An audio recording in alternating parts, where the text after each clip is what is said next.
धाकड़ खबर, बेखौफसुमा बेबाक अंदाज।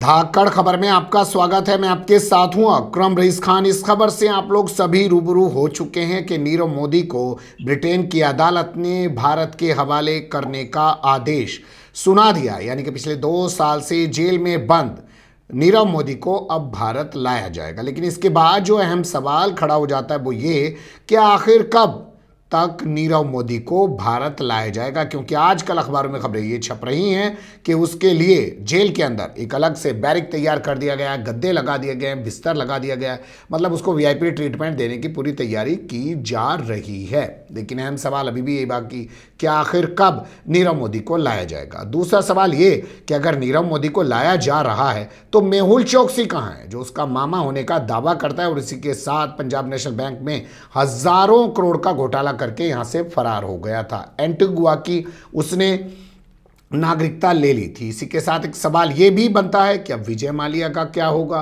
क्योंकि विजय माल्या ने भी शरण ले रखी है ब्रिटेन के अंदर। ललित मोदी, नदीम, जो गुलशन कुमार हत्याकांड के आरोप में वहां पे हैं, क्या उनको लाया जा सकेगा? और क्या ये सिलसिला अब शुरू हो गया है कि ब्रिटेन में जो भाग के छिप जाते हैं, और यहाँ ये सवाल भी होना चाहिए कि आखिर ब्रिटेन में जाके ही इनको शरण क्यों मिल जाती है। आपने देखा होगा पाकिस्तान के प्रधानमंत्री नवाज शरीफ वो भी भाग के वहीं पे चले गए हैं, और इसी तरीके से परवेज मुशर्रफ भी भाग के वहीं चले गए हैं। तो आखिर ये ब्रिटेन को इतनी मोहब्बत क्यों है भगोड़ों से, वो अपने यहाँ इन लोगों को जगह क्यों देता है, ये भी हमारा सवाल रहेगा। तो इन्हीं सवालात के आसपास अपनी बातचीत को रखने की कोशिश करेंगे। हमारे साथ स्काइप के जरिए लंदन से जुड़ रही हैं सुधा शर्मा जी, बीबीसी की वरिष्ठ पत्रकार रह चुकी हैं और इन दिनों जो है वो मज़ाज एकेडमी की चेयरवुमैन हैं।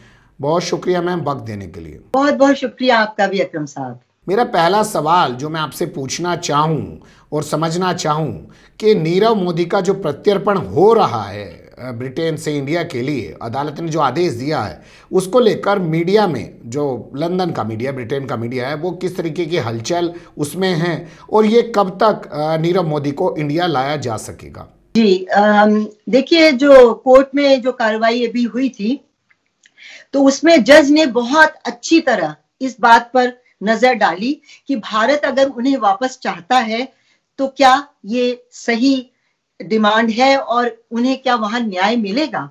और बहुत अच्छी तरह सोच विचार के उन्होंने ये पाया कि वो मुतमईन है, संतुष्ट हैं इस बात से कि भारत में उन्हें न्याय मिलेगा। मतलब कि जो सजा मिलनी चाहिए या नहीं मिलनी चाहिए, जो भी है फैसला भारत बहुत सही तरीके से करेगा। तो ये निर्णय उन्होंने दिया। लेकिन जो इनके वकील हैं उन्होंने बार बार ये कहा कि भाई 2 वजूहात से, 2 कारणों से इन्हें नहीं भेजा जाना चाहिए।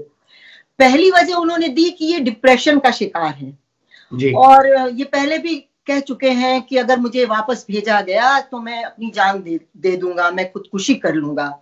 और फिर ये भी बताया गया कि इनकी हिस्ट्री बहुत खराब है, इनके घर में भी डिप्रेशन का एक सिलसिला चला आ रहा है।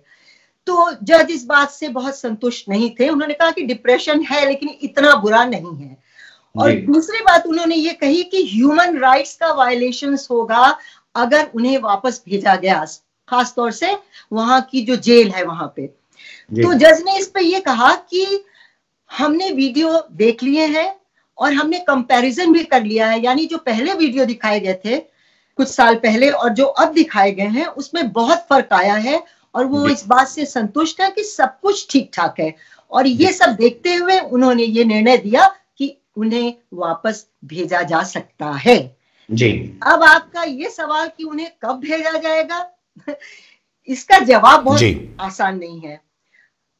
जज ने ये कहा कि हमने आपको ये कहा है कि आपको भेजा जा सकता है, लेकिन आप अपील कर सकते हैं। अब ये जो अपील का सिलसिला है यहाँ पे, ये बड़ा लंबा चलता है। मतलब कि आप एक अपील करते हैं, फिर और भी अगर दूसरों का भी देखें तो अपील पे अपील होती रहती है, फिर दूसरे रास्ते वकील ढूंढते रहते हैं। तो जिसे अंग्रेजी में कहते हैं कि there are many slips between the cup and the lips. तो भारत के पास आते आते आएंगे भी या नहीं कहना बड़ा मुश्किल है। जी, तो अपील करने का अभी मौका है नीरव मोदी के पास। वो हाईकोर्ट जा सकते हैं और हाईकोर्ट के बाद जैसा कि आपने बताया कि सुप्रीम कोर्ट तक ये सिलसिला चलेगा। यानी कि जो लड़ाई अभी पिछले 2 साल के दौरान हमारी जांच एजेंसियों ने लड़ी है, वो लड़ाई अभी उनको और भी कई मोर्चों पे लड़नी पड़ सकती है। अभी नीरव मोदी कब आएगा, भारत कब लाया जाएगा, कुछ कहा नहीं जा सकता है। ये एक अहम जानकारी आप दे रही हैं और बड़ा अपडेट है ये। लेकिन हमारे यहाँ तो जेल में उसके लिए पूरा जो है बैरिक तैयार कर दिया है। हमारे यहाँ खबरें छप रही हैं, तमाम तरीके की बातें बताई जा रही हैं कि ऐसे लाया जाएगा, वैसे लाया जाएगा, इस जेल में रखा जाएगा, उस जेल में रखा जाएगा, यहाँ पे मुकदमा चलेगा, वहाँ पे मुकदमा चलेगा। तो क्या ये सिर्फ मीडिया की हवाबाजी है या कानूनी वाकई में ऐसा कुछ हो सकता है कि इसी अदालत के फैसले के बाद नीरव मोदी को लाया जा सके?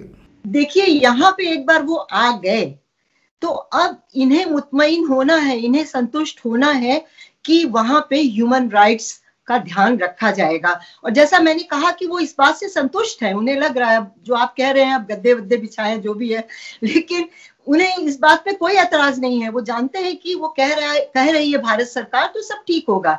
लेकिन जैसा मैंने कहा अभी बहुत से और रास्ते हैं, मतलब कि जितने और लोग हैं उन्होंने भी ये रास्ते इख्तियार किए हैं और विजय माल्या के वकील भी हमने सुना है कि कुछ इसी तरह के रास्ते इख्तियार कर रहे हैं कि वापस न भेजा जाए। तो ये सब मामला चल रहा है। मैं नहीं समझती मीडिया जानबूझ के ऐसा कर रहा है। यहाँ पे ह्यूमन राइट्स के चक्कर में बहुत से लोग रह जाते हैं। और जी यहाँ पे ह्यूमन राइट्स के चक्कर में बहुत सारे लोग रह जाते हैं क्योंकि ये लोग मानवाधिकारों के प्रति अपने आप को ज़्यादा सजग दिखाते हैं। लेकिन बड़ा सवाल ये है कि मान लीजिए नीरव मोदी को अगर ये झटका लगा है निचली अदालत से, तो हो सकता है ऊपरी अदालत से भी लगे, तमाम वो अपीलों के बावजूद भी उनको भारत लाया जा सके। अब यहाँ सवाल यही है अहम कि विजय माल्या का क्या होगा?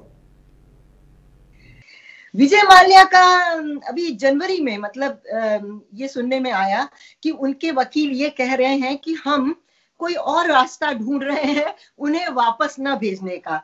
तो हैविंग सेड दैट, मैं ये बताना चाहूंगी कि वो भी, उन्हें भी कहा गया था कि उन्हें वापस भेजा जाएगा। फिर उन्होंने अपील की तो पहले रिटर्न अपील की, वो रिजेक्ट हो गई। कुछ समय बाद फिर बाकायदा जो अपील की वो भी रिजेक्ट हो गई। तो अब उनके वकील कह रहे हैं कि अब एक और रास्ता हमें समझ में आ रहा है। और वो कौन सा रास्ता है? असाइलम सीकर, कि मतलब कि वहां जाएंगे तो पता नहीं उन पे कोई जुल्म हो सकता है, कोई राजनीतिक दबाव हो सकते हैं, राजनीतिक रूप से उनकी जान को खतरा हो सकता है, या इसी लेवल का कोई खतरा हो सकता है। तो उस पे नजर डाली जाएगी। तो हो सकता है कि वो बच जाए। देखिए, अभी अगर हिस्ट्री देखी जाए तो 2002 से 2019 के बीच में भारत ने 22 लोगों की मांग की थी कि 22 भगोड़ों को वापस भेजा जाए, जिनमें से सिर्फ एक को भेजा गया जिसका नाम था समीर भाई वीनू भाई पटेल। बस बाकी सब जो है ह्यूमन राइट्स के उसमें जो है यहाँ रख लिए गए। चलिए, आपने बहुत अच्छी जानकारी दी कि 22 लोगों की मांग की गई थी, अभी तक सिर्फ एक शख्स को भेजा जा चुका है। ललित मोदी यानी कि अभी वहीं बने रहेंगे। और ठीक उसी तरीके से गुलशन कुमार हत्याकांड के यानी कि जो टी सीरीज के मालिक थे, उसमें जो आरोपी हैं नदीम, जो म्यूजिशियन थे, वो भी वहीं बने रहेंगे। क्या और लोगों की कुछ जानकारी हैं आपके पास कि जिसके मामले में ज़्यादा कार्रवाई तेजी से चल रही हो प्रत्यर्पण की? देखिए, नदीम के मामले में मैं ये कहना चाहूंगी कि नदीम तो बरी किए जा चुके हैं, यहाँ से भी और भारत सरकार की ओर से भी। अच्छा। और बल्कि यहाँ की अदालत ने ये कहा उनके बारे में, ये हाउस ऑफ लॉर्ड्स में उन पे डिस्कशन हुआ था और ये कहा गया कि हम पूरी तरह से मुतमईन है कि वो उसमें इन्वॉल्व थे ही नहीं। और अगर आपको याद हो तो नदीम भी बहुत दुखी होकर बार बार कह रहे थे कि भारत सरकार को ये मानना चाहिए कि मैंने कुछ नहीं किया है। और भारत के सेशन कोर्ट्स और यहाँ के हाउस ऑफ लॉर्ड, इनको मिला के कोई 4 जगह से उन्हें बरी कर दिया गया है। तो और उन्हें तो यहाँ की ब्रिटिश नागरिकता भी मिल गई है। और जहां तक मुझे नॉलेज है, आई मे बी रॉन्ग, जो मैंने लेटेस्ट सुना था वो इन दिनों दुबई में है, लेकिन वो यहाँ रह सकते हैं आराम से। तो उनका जो मसला है बिल्कुल सीधा साधा है जी, वो बच चुके हैं। चलिए, बहुत शुक्रिया, आपने नदीम के बारे में जो जानकारी दी, मुझे इसकी जानकारी नहीं थी, हमारे व्यूवर्स को भी इस बारे में अपडेट हुआ होगा। बात कर लेते हैं मेहुल चौकसी की लेके। तो मेहुल चौकसी मामा है नीरव मोदी के, दोनों एक साथ यहाँ से भागे थे। बाद में खबर आई कि मेहुल चौकसी ने 1 करोड़ रुपए देकर, महज 1 करोड़ रुपए में वहाँ की नागरिकता मिल जाती है एंटीगुआ, और वहाँ पे बीच पे लेटे हुए उनकी तस्वीरें भी वायरल हुई थी। क्या उनके बारे में कोई जानकारी है? क्योंकि नीरव मोदी वाली मामले की जो खबरें छपी हों तो उसमें मेहुल चौकसी का कोई जिक्र किया गया हो आपके यहाँ पे? उस केस में तो मुझे बिल्कुल देखने को नहीं मिला उनके बारे में, तो सॉरी, उनके बारे में मुझे कुछ जानकारी ऐसी मिली नहीं। चलिए कोई बात नहीं, जाने दीजिए। लेकिन अब बात कर लेते हैं कि आखिर ब्रिटेन ही क्यों भाग भाग कर जाते हैं ऐसे लोग।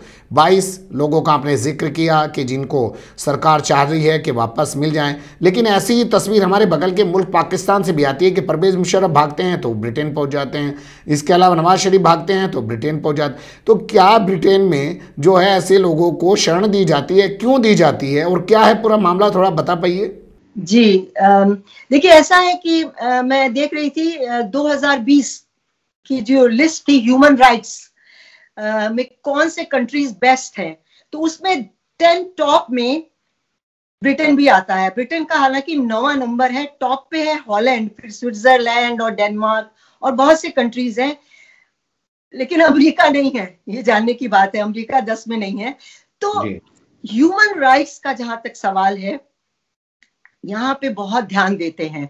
अच्छा, वहां के लोग यहाँ क्यों आते हैं? तो एक ये भी वजह है कि हमारी कॉलोनी हम रह चुके हैं, तो एक ताल्लुकात बने हुए हैं, आपका इमोशनल एक लिंक बना हुआ है, आप आते हैं। और जब आपने एक बार कदम रख लिया यहाँ पे, चाहे गलत तरीके से रखा, चाहे वहां के सारे पैसे लेके आए, ये जरूर देखेंगे कि अगर आप इंसान हैं तो हम पहले आपको इंसानियत के तौर पे आपसे सलूक करेंगे। तो ये वाकई यही वजह है। और जब वो मुतमईन हो जाते हैं कि ऐसा नहीं है, वहां पे आपके कंट्रीज में कुछ नहीं होगा, तो आपको वापस भेजते हैं। लेकिन मैं समझती हूँ जो दूसरा आपने इतने बड़े बड़े नाम लिए, नवाज शरीफ का और परवेज मुशर्रफ का और भी हमारे यहाँ के ये लोग जो हैं, तो ऐसे मौजा ही मौजा, जिनके पास पैसा है आप आते हैं।